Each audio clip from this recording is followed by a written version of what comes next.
네, 안녕하십니까. 페이퍼그래프트 엔지니어 홍수장입니다. 네, 최 선생님 메일 잘 받았습니다. 네, 중요하네요. 음, 근데 그렇게 해서 최 선생님이 생각하는 것처럼 중요하다라고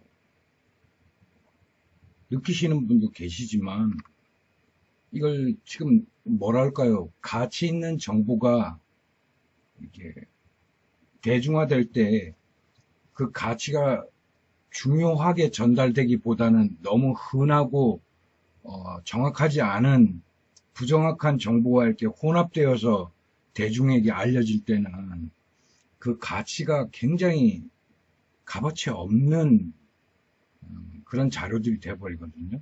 정보가 되고. 그래서 최 선생님께 이 정보에 대한 가치를 어떻게 얼마나 값어치 있게 느꼈으면 좋겠느냐면, 어, 저는 제 세대는 끝났어요. 그리고 최 선생님 이렇게, 연령대 이렇게 보니까 지금 맡고 계시는 학교도 그렇고, 대략적으로 최 선생님한테는 경험해 볼 수 있는 시대가 될 거예요. 그렇게 될 것 같아요.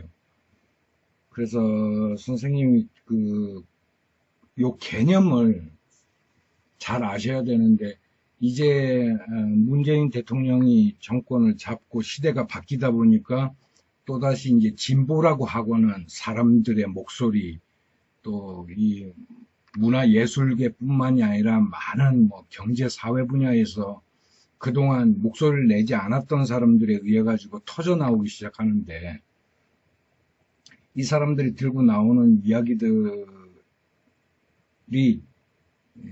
조금 이렇게 학자적인 측면에서 바라보는, 근데 이제 제가 이야기하는 것은 제가 경험해온, 살아온 이야기들 속에, 제 경험 속에 이미 소위 말해서 포츠 인더스트리트 레블레이션이라고 하는 것들은 존재하고 변화되어 가고 있는 속에 제가 있었던 거예요. 제 자신도 이것들이 지금 학자들이 말하는 4차 뭐 산업혁명이니 AI니 뭐 빅데이터를 이용한 산업이니 하는 것들이 뭐 어떤 학술적인 그런 기준으로서 내가 어느 시점에 어느 지점에 가 있느냐라고 정의할 수는 없습니다. 그렇게 말해 드리기는 어렵고, 그런 학술적인 내용이나 정보나 자료가 필요하신 부분들은 아마도 이제는 쉽게 취득하실 수 있을 거예요. 제가 이야기했던 미술이나 음악이나 이런 문화예술 쪽이 이런 4차 산업혁명 시대에 어떻게 변화되고 앞으로는 우리의 가치, 문화예술을 하는 사람들이 어떤 방향으로 가야만 대중들에게 노출이 되고 자기가 그것을 가지고 생계를 유지할 수 있는지를 아주 이렇게 천한 논리를 이용해서 말을 하다 보니까 막 이렇게 중구난방으로 섞여서 이제 최 선생님에게 혼란을 가중시킨 모양인데, 이렇게 생각하시면 됩니다. 제가 말하는 그 오토 세상이라는 것에 대한 정확한 이야기들을 해달라 그러는데, 개념을 최 선생님이나 저나 지금까지 살아온 세상은 이 지구라고 하고는 오프라인 세상에서 이루어지는 사회 구조 속에서 우리가 순응하고 살아왔단 말이죠. 근데 1985년부터 국내에서 컴퓨터가 들어와서 소위 말하는 그 당시만 해도 이렇게 사이버 세상이라고 하는 온라인 세상이 존재할 거라고는 생각을 못했고, 이것들이 오프라인에서 우리가 생활하는 데 있어 어느 정도까지 상당히 효율적이지 못한 부분을 컴퓨터라고 하는 장비를 통해서 효율성을 증대시키는, 그 다음에 인간의 역할이 아주 축소되고 산술적 계산이 가능한 컴퓨터를 이용해서 인간의 일자리를 대신하는 부분, 조금 더 발전해서 90년대 들어서 자동차 사업이나 우리 화석 연료를 이용하는 부분들의 모든 이제 그 소위 말하는 테크놀로지 부분에 이런 컴퓨터가 계산해내거나 컴퓨터를 이용해서 만들어낸 로봇이라고 하는 일부 기능에 한해서 자동화된 시스템을 이 오프라인에서 적용해서 소위 말해서 우리나라에서도 노동자의 역할이 축소가 되고 그 역할을 소위 말하는 컴퓨터가 대신함으로써 어떻게 보면 가진 사람, 기득권들이 상당히 돈을 더 많이 벌면서도 그죠? 우리가 이 1985년 이전만 해도 순수하게 산업의 원동력은 인간이었잖아요.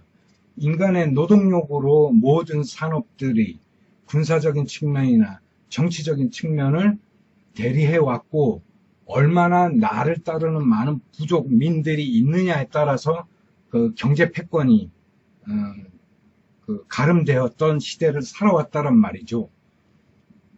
그래서 이 오프라인 세상이라고 하는 것은 우리 순수한 인간이 어떠한 집단을 만들고 그 집단의 우두머리를 얼마나 많은 인간들이 추종하고 노력 봉사하고 마인드적으로 지지하느냐에 따라서 소위 말해서 강약이 조정되어지고 순위 국가가 나타나고 했던 사회를 살아왔던 거예요.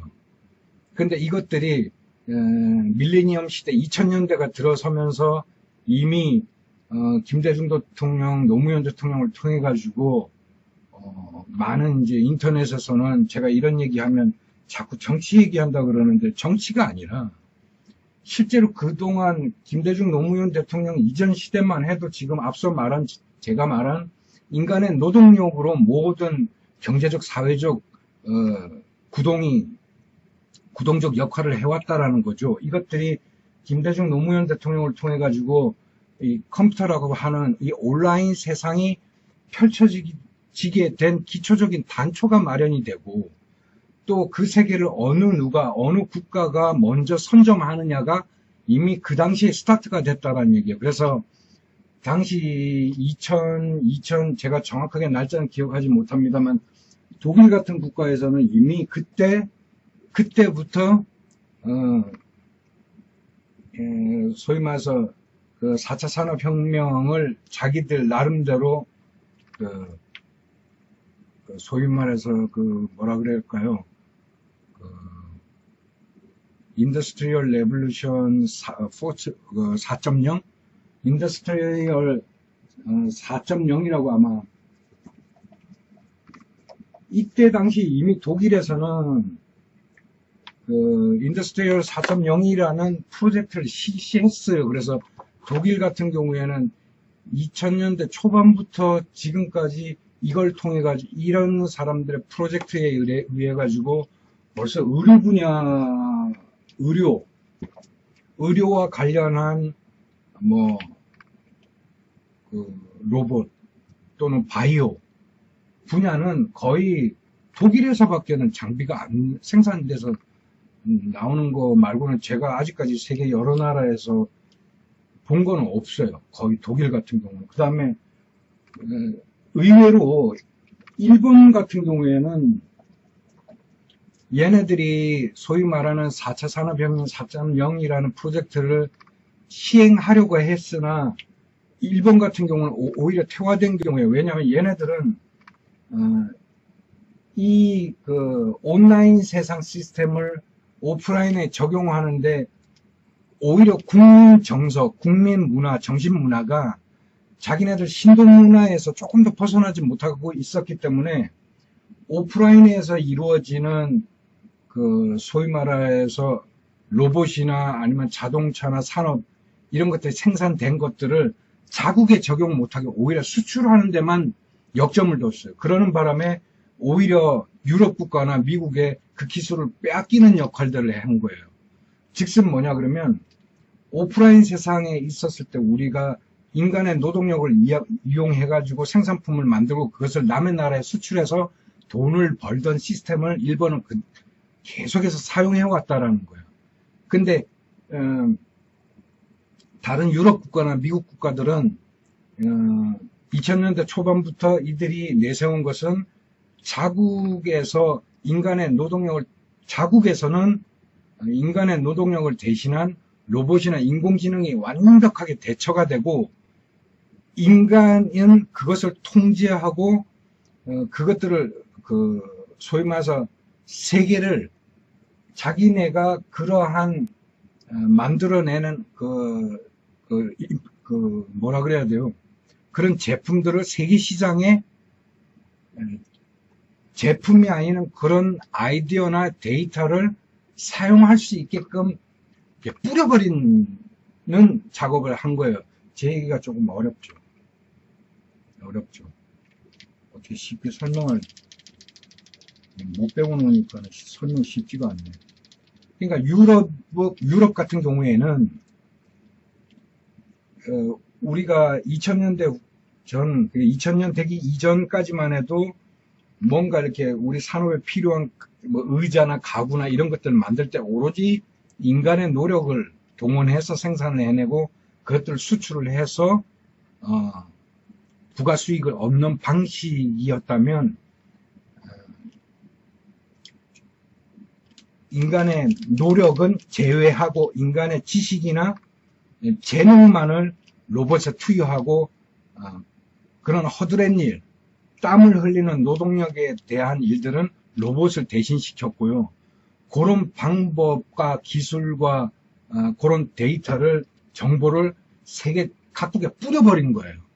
그럼 무슨 돈이 생기냐 그러는데 그 장비나 그 로봇이나 그런 기술들을 쓰기 위해서는 독일이나 유럽에서 만들어낸 창작자에게 허가번호를 얻어야만 그것들이 작동이 되게끔 한 거예요. 그런 방식으로 자국민들은 그런 허드렛 일, 우리나라에서는 한때 2000년대 초반 3D 업종은 우리 대학생들 가서 안 하려고 그런다. 우리 국민들은 더럽고 힘든 일은 안 하려고 그런다. 그랬을 때 이미 유럽은 그러한 일들은 자동화 시스템이 해결을 해버리는 장비들 무수하게 개발해냈던 거예요. 그래서 그걸 인간을 대신하게 하고 그것들을 통제하는 것들 또는 수리하고 유지하고 보수하는 것에 이 사람을 사용하기 시작했던 겁니다. 그래서 그런 장비들을 해외에 팔았을 때 그 해외 사람들 그 장비를 굉장히 자기네들 자국민들의 그 노동자를 10명을 써야 되는 인건비에서 계산을 한 거예요. 그래서 저 독일 제품을 수입해서 우리가 쓰면 인건비 10명분 거 나갈 거 1명분 것만 나가고 오너들은 수익을 더 얻을 수 있으니까 그 장비들 계속 수입을 해왔던 겁니다. 근데 사용하다 보니 자꾸 고장이 나요. 또는 장비가 업그레이드 돼요.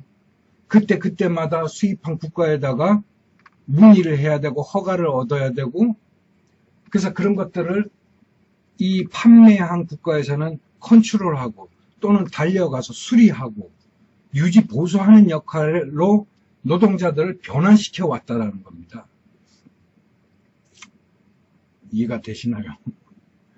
그래서 그거는 이제 예전 이야기고 지금은 어느 수준까지 와 있냐 그러면 또는 국제사회는 O2O라고 하는 구호를 왜 내어놓았냐면 지금 인터넷이나 나와서 이야기하는 사람들은 이 O2O를 자꾸 이 O2O가 딴 게 아니라 온오프라인을 말하는 겁니다. 우리 2000년대 초반부터 계속 써왔던 이야기들인데 지금 인터넷에 나와 있는 자료나 아니면 그 학자들이 말하는 걸 이 온오프라인 세계라 그래갖고 가운데 이걸 TO라고 그래서 자꾸 이걸 온라인 세계, 오프라인 세계, 온라인과 오프라인이 융합된 세계라고 이렇게 표현을 하는데 해외에서는 이렇게 표현하는 게 아니라 여기 숫자 2를 씁니다.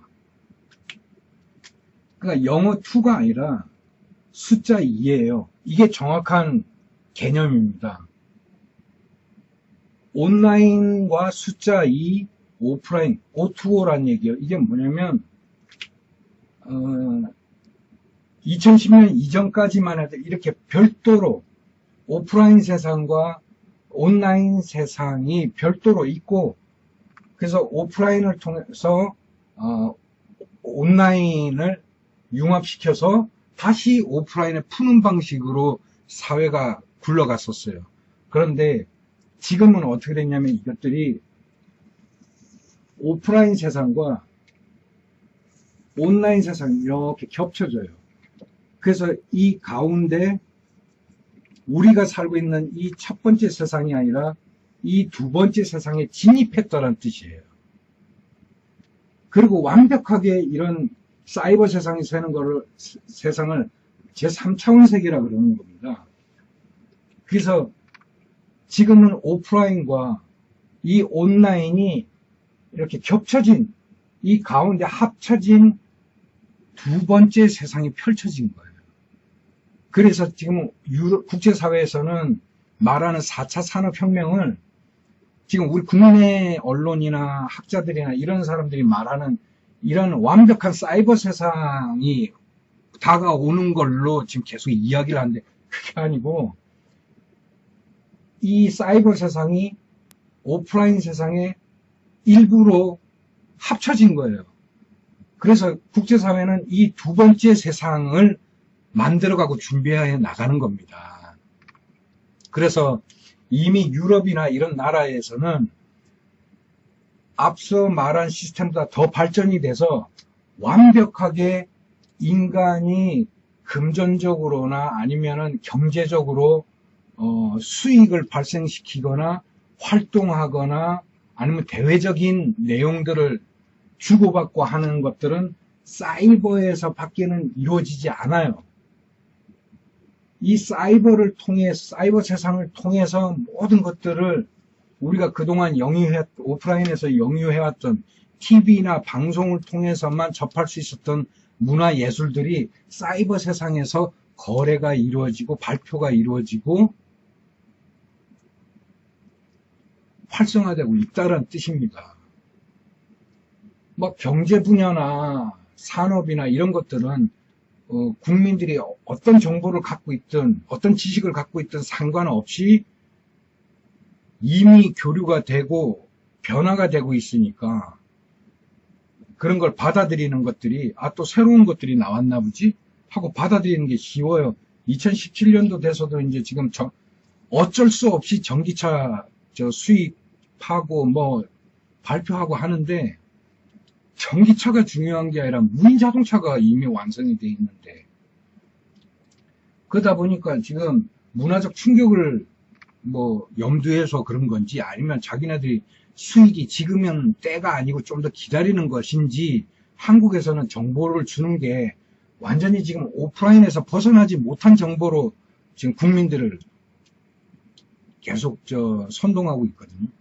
근데 제가 말하는 것은 이미 사이버 세상은 우리 오프라인 세상과 이렇게 융합되어 있어요. 그래서 제가 앞으로 이야기하거나 문화예술을 이야기할 때는 이미 이 두 번째 세상에 속해야만 우리가 생존할 수 있다는 걸 주장을 하는 거예요. 그래서 국제사회에서는 O2O 시스템을 말할 때 온 오프라인을 영어 2로 개념으로 이야기하는 게 아니라 이미 숫자 2로 O2O 세상, 온라인과 오프라인이 융합된 두 번째 세상을 진입했다라고 아예 규정하고 명명하는 겁니다. 그래서 이 두 번째 세상이 최 선생님도 이해하기 힘들겠지만 어느 정도로 지금 우리나라에도 이것들이 들어와 있냐 그러면 이미 우리 생활 전반에도 다 들어와 있거든요. 그래서 여기 보시면 제가 요거는 자료가 없어서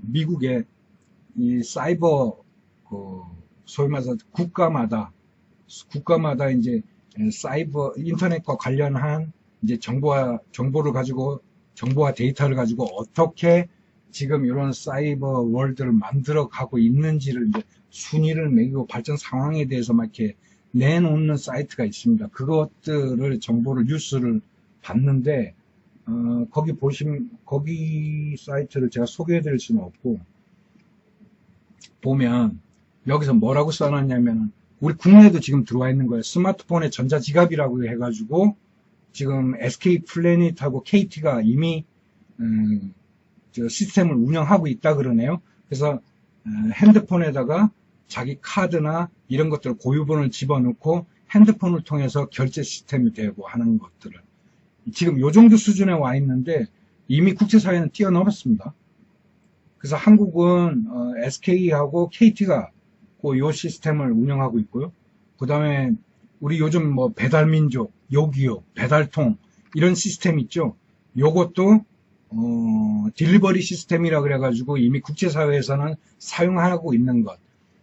우리는 마치 해외에 나갔다가 온 사람들이 우리나라에 다시 들어오면 우리 대한민국에 제일 가장 좋았던 인상에 남는 시스템 중에 하나를 갖다가 24시간 내가 먹고 싶은 거 이렇게 배달할 수 있는 시스템이라 그러죠. 그것들을 이미 국제사회에서는 부러워하면서 어떻게 하면 자기네들도 이런 시스템을 갖출 수 있을까? 뭐 알라딘이 뭐니 많은 회사에서 시도를 했고 그 데이터를 기본으로 한 소위 말해서 소프트웨어나 이런 것들을 우리나라는 이미 배달민족, 요기요, 배달통 이런 데서 하고 있다는 겁니다. 그런 것도 있고 쇼핑몰, 뭐 시반도, 네이버 뭐 이런 거 있고 부동산 옛날 같으면 우리가 복덕방 가가지고 뭐 월세방이 있는지 전셋집이 있는지 알아봤지만 지금은 스마트폰으로 뭐 직방, 다방 뭐 이런 것들 통해 가지고 바로바로 실시간을 알 수 있죠. 그러니까 우리 일반 이미 들어와 있는 거예요. 우리는 이미 쓰고 있으면서 모르는 거예요. 그리고 차 같은 경우에는 뭐 미국이나 유럽 같은 경우는 이미 우버 택시에서 무인으로 넘어가고 있는데 우리는 카카오 택시라 다음 카카오 뭐 요런 걸로 해서 핸드폰으로 미리 내가 전화해가지고 내 위치 알려주면 오는 방식으로, 그러니까 진입에 있는 방식을 지금 시스템을 운영을 하고 있는 거야. 이미 국제사회는 진입해 있는데 진입하려고 하고 있고, 그리고 카쉐어링 이제는 내가 돈 벌어서 뭐 고급 차를 사고 뭐 그 차를 자랑하고 이런 시대도 끝났고, 뭐 언제든지 내가 필요하면 렌탈 해가지고 우리처럼 1박 2일 빌린 이게 아니고 내가 필요에 따라 필요한 시간에 잠깐 사용할 수 있는 그런 쉐어링 서비스가 이미 제공되고 있고요. 그쵸? 그 다음에 숙박, 뭐 호텔이나 모텔이나 우리 뭐 야놀자 여기 어때 이미 스마트폰에 다 나와 있는 겁니다. 그리고 여기 보니까 또 새로운 뉴스가 올라와 있는데요. 아마존에서 오토 서비스를 이제 여기에 맞춰가지고 여기에 진입한 국가들을 상대로 해가지고 소위 말해서 아마존 대시라고 하는 제품이 나왔네요. 이건 제가 제품 사진을 구하면 여기다 올려놓을게요. 이거는 뭐냐면 이 장비 하나 가지고 내가 필요한 것들 이런 것들을 입력해 놓고 그냥 버튼 하나만 누르면 자동 결제, 그 다음 내가 원하는 날짜 내가 있는 장소로 딜리버리 되는 시스템을 말하는 건데, 이게 핸드폰과 어떤 차이점이 있느냐 그러면 핸드폰은 제가 사고 싶은 상품이나 이런 것들을 일일이 눈으로 확인하고 색상이나 사이즈나 개수나 이런 것들을 선택을 하겠죠. 근데 아마존 대시 이것들은 뭐냐 그러면 평상시 때 쇼핑은 컴퓨터로 해서 내 정보에 입력을 시켜놓고 그것들이 떨어질 시간쯤 되면 얘가 알람을 울리는 거예요. 너 저번에 뭐 생수 뭐 5통을 샀는데 이번에 떨어질 때인데 뭐 지난번 네가 구입한 의상은 어느 정도 시점이 지났는데 다시 한번 보지 않을래? 그러니까 기계가 내 생활 패턴, 나의 생활 습관에 대해서 코칭 해주는 거야. 그 정도 수준까지 와 있어요. 그래서 이런 거 사라고 올라와 있네요. 뭐 스마트 바콘이나 이 칩도 마찬가지고. 그러니까 이제는 스마트폰 하나가 여기서는 오프라인에서 존재하는 것들은 가치가 없어진 거예요. 그래서 뭐 숙박 공유 서비스 같은 경우도 뭐 에어비앤비, 차량 공유, 우버, 뭐 딜리버리 중개 서비스, 그 다음에 뭐 부동산 중개 서비스 이런 것들은 이미 이 오토 세상에서 예전에는 오프라인에서 온라인에서 그냥 확인하는 정도. 그래서 다시 오프라인에서 내가 직접 가서 봐야 했다면 이제는 이것들이 융합이 되어 있기 때문에 핸드폰으로 직접 그 장소에 그 집의 사진도 동영상으로 다 확인할 수 있고 가격이나 이런 것도 그렇고 계약도 핸드폰으로 가능하다는 얘기입니다. 이만큼 진입이 돼 있어요. 이걸 오토 시스템이라고 그러고 프로젝트라고 그러고 각국 나라마다 이런 것들을 이제 말하는 거예요. 오토라는 것들이. 그래서 결론은 제가 말하는 오토가 아니라 이미 세상은 2000년 이전까지만 해도 이렇게 오프라인과 온라인이 이렇게 합해질 거다. 사이버 세상, 이 온라인 세상이 오프라인에서 굉장히 큰 역할을 할 것이다라는 것까지는 생각을 못했어요. 근데 2000년이 넘어오면서 아니 이것들을 별개의 공간에 두는 게 아니라 우리 생활 전반에 끌어들여 오자. 이렇게 했던 것은 유럽이나 각국에서 이제 지구 환경 문제, 우리의 생활, 인간의 생활이 그만큼 편리해지고 이 육체적인 노동이 필요했던 것들을 로봇이 대신해주면서 어떻게 하면 좀 더 행복하고 안락한 생활을 하는지에 대한 삶에 더 중심을 뒀던 거죠. 그래서 여러 가지 정책들이 나왔던 건데, 그래서 이번에 그 트럼프가 유럽 갖고 깽판 부렸던 것도 딴 게 아니라 유럽을 중심으로 해서 이미 미국만 배제한다 그러면 돼요. 미국하고 중국만 배제하고 전 세계 각국들이 이미 이산화탄소를 발생량을 줄이고자 1900년도부터 뭐 여러 가지 환경 협약도 맺고 규약도 만들어내면서 많은 역할들을 해왔고 그것들을 이제 파리에서 전국 각 정상들이 모여가지고 우리 다음번에는 어떻게 하면 좀 더 환경 오염을 줄일 수 있을까를 우리가 서로 토론을 하고 거기에 대한 약속 이행을 위한 규약을 발표하자라고 했는데 그 자리에 트럼프가 간 거예요. 가서 니들 이런 식으로 우리 그 나토 국방비 안 내고 니들 유럽들 지켜주는 게 우리 미국 때문인 줄 알아 임마. 니들 자꾸 그러면 나 여기서 탈퇴한다 이렇게 협박했던 거예요. 그래서 국제 뉴스를 보면 굉장히 재밌어요. 이 세계 각국들이 해 나가는 것들 보면. 그래서 저는 한국 사람이니까 한국인 관점에서 보면 우리는 이미 세계 각국이 이렇게 인간 삶에 완전히 180도 바뀌는 이런 세상을 만들어가는 세계 속에서 아직도 이 조그만 나라 안에서 종북 좌빨 얘기하고 있고 보수 꼴통 얘기하고 있고 하는 거 보면 한심하죠.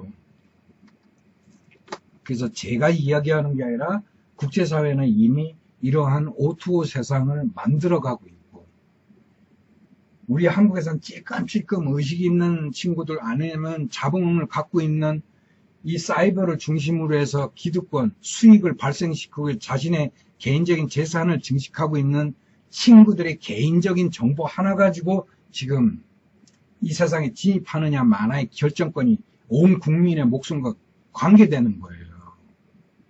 굉장히 중요한 이야기인데, 네이버나 다음에 있는 친구들이 자신들만 갖고 있는 정보가 옳고 자신들이 정하는 방향이 이 O2O 진입 세상에 맞다, 옳다라고 생각한다면 우리 절대다수 국민들이 전혀 모르고 있는 이 O2O 세상에서 우린 과연 늙어 죽을 때까지 은행에 출퇴근하면서 내가 급여 받는 생활이 유지될 것이냐. 정말 지금처럼 고3짜리 학생들이 대학을 진학을 하기 위해서 피 터지게 그렇게 밤새워 공부를 하고 학원을 몇 개씩 다니고 하는 시스템을 고수하고 있어야 되느냐. 다음이나 네이버 같은 이런 지식인들이 해야 될 역할은 그런 시스템이 필요 없다라고 이 오프라인 세상에 나와서 발표를 해줘야 되는 거예요. 근데 이놈들은 뭐하러 그렇게 돈 많고 지 먹고 사는데 지장 없는데 뭐하러 이렇게 국민적인 분란을 일으키는 발언을 해서 자기 회사 이미지 깎아먹는 짓을 해. 그냥 조용히 앉아서 자기 이득이나 챙기고 정치권들하고 그냥 만나고 제 눈에는 그렇게밖에는 안 보이는 거예요. 그래서 나 같은 사람들이 이야기하는 겁니다. 나같이 돈 없고 백 없고 아무것도 없는 사람들이 이야기하는 거예요. 그냥 동네 아저씨들이. 근데 제 얘기가 그냥 개인적인 생각이나 판단이나 이야기하는 것들이 아니라 지금까지 제가 1995년도부터 페이퍼크래프트를 이용해서 세계인들과 교류하면서 살아왔던 내가 나는 진작부터 이 속에서 살아왔네. 내 수익은 여기서밖에 발생이 안 되는데 근데 우리 한국의 오프라인 세상을 딱 쳐다보니까 지금 2017년에도 아직도 아이들은 대학을 위해서 학원을 몇 개씩 다니고 있고 고등학교에서는 대학을 진학을 시키기 위한 과목으로 꽉꽉 채워져 있고 대학은 자신들의 존폐를 유지하기 위해서 취업처도 없는 학과를 유지하고 있고 학생들에게 인기 없는 거는 과감하게 없애버리고 하루아침에 글쎄요. 저는 우리 최 선생님께 이런 얘기를 하고 싶어요.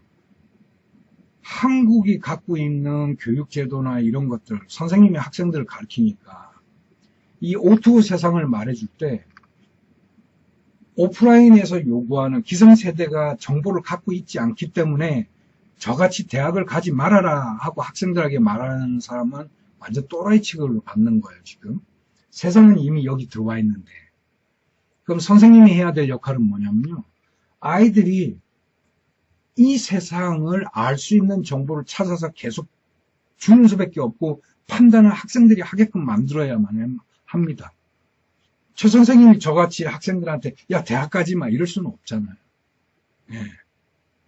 큰일 나게요. 그래서 최 선생님 고민 여기 메일 보니까 뭔지를 알겠는데 저는 이렇게 생각합니다. 선생님도 바쁘시죠. 네. 학생들 가르치려면 뭐 수업 자료도 만들어야 되고 학생들 관리도 해야 되고 저도 정교조 선생님들 몇 분을 알아요. 제가 솔직히 말씀드리면 정교조 되게 싫어하거든요. 저는 싫어하는 이유 딱 한 가지밖에 없습니다. 이 선생님들의 이 지식이 나는 참 굉장히 보수적이고 한번 틀에 박히면 새로운 것들을 받아들이는 것들 그렇게 시간이 오래 걸리는 줄 전 미처 몰랐어요. 그러니까 선생님이라고 하는 자체가 자라는 아이들에게 지식과 정보를 전달하는 중간 매개체인데 이 중간 매개체들이 정보를 받아들일 수 있는 가슴이 항상 열려 있어야 되거든요. 그리고 남들은 똑같은 주제에 대해서 어떻게 판단하고 어떻게 그들은 활용하고 있는지를 이렇게 뭐라 그래요? 아무런 부담 없이 받아들일 수 있는 자세가 돼 있어야 되는데 전 선생님들만큼 그렇게 닫혀있는 분들 처음 봤어요. 몇 번 이렇게 그룹도 만나고 했었는데 저는 그것들이 제가 정교조 선생님 출신의 선생님들 만나서 대화하고 한 지 10년이 넘었습니다만 그렇게 닫혀있는 분들 처음 봤어요. 몰라 그런 분들만 만난지 몰라도 그래서 최 선생님은 좀 이렇게 해야 돼요.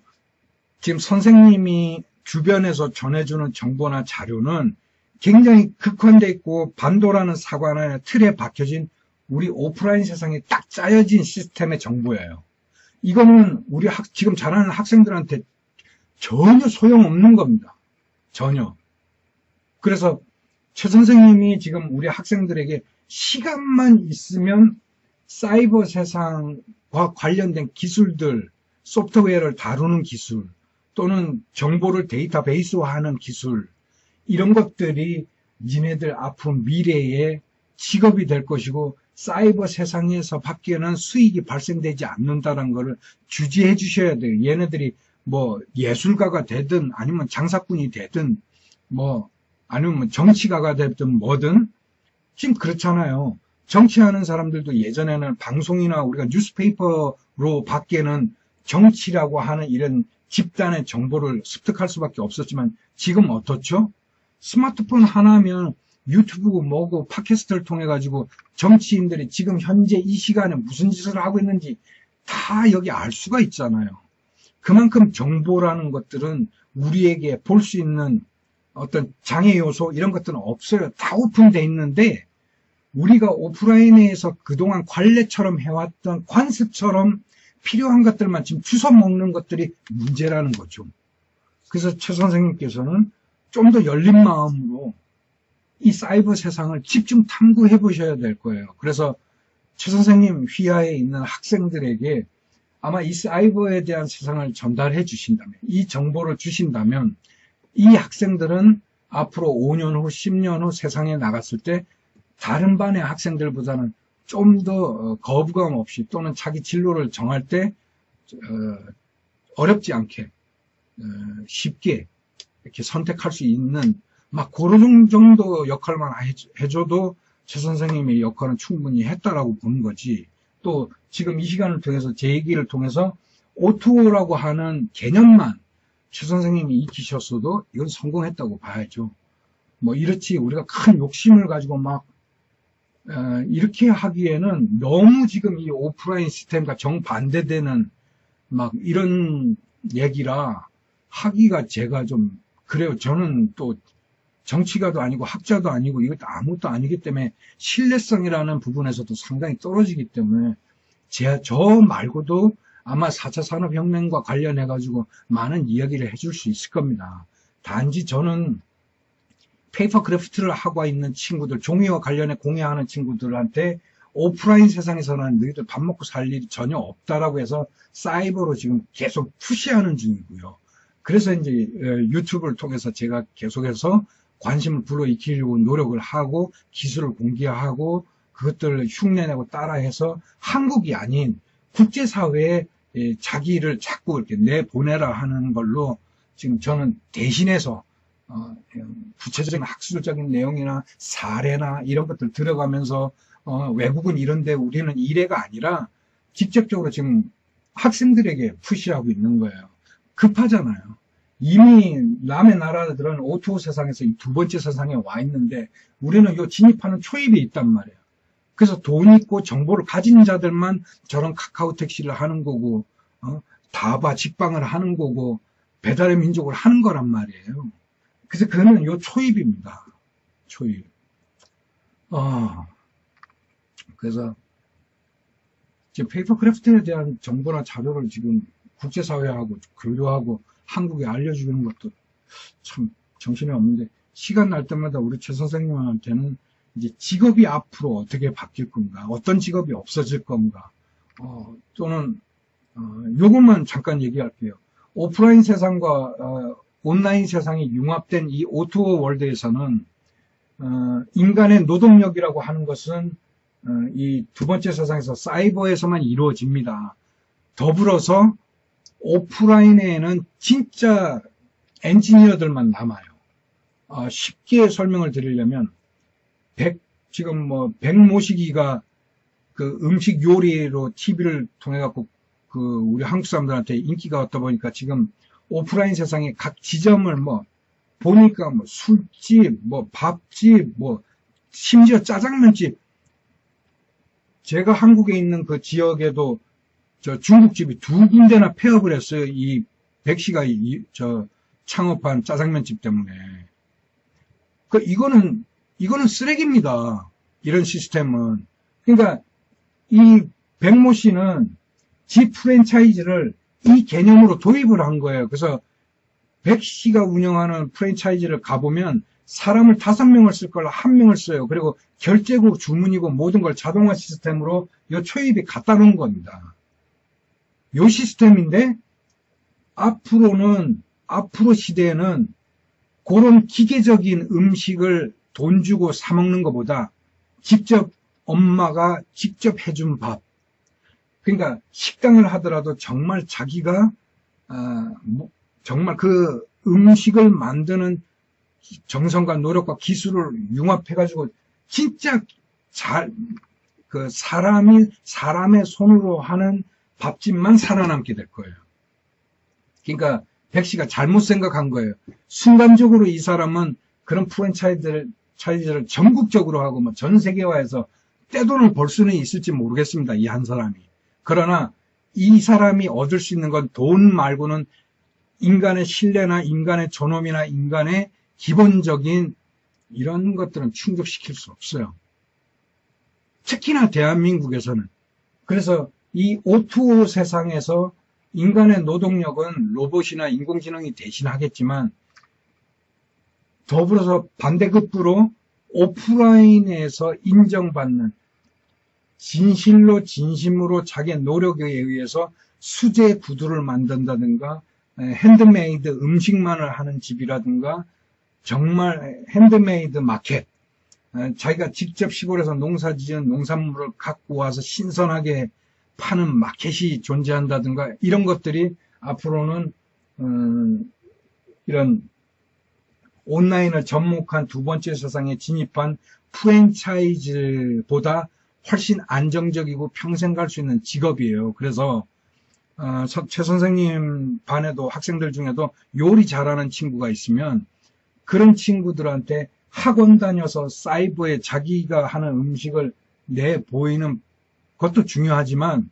오프라인에서 백시 본받아서 무슨 프랜차이즈 내고 떼돈 벌 생각하지 말고 단 한 군데서라도 자기의 실력을 마음껏 발휘하고 단 한 명의 손님이라도 자기가 정성껏 만든 음식을 대접한다는 마인드를 가진 그 한 군데의 소중한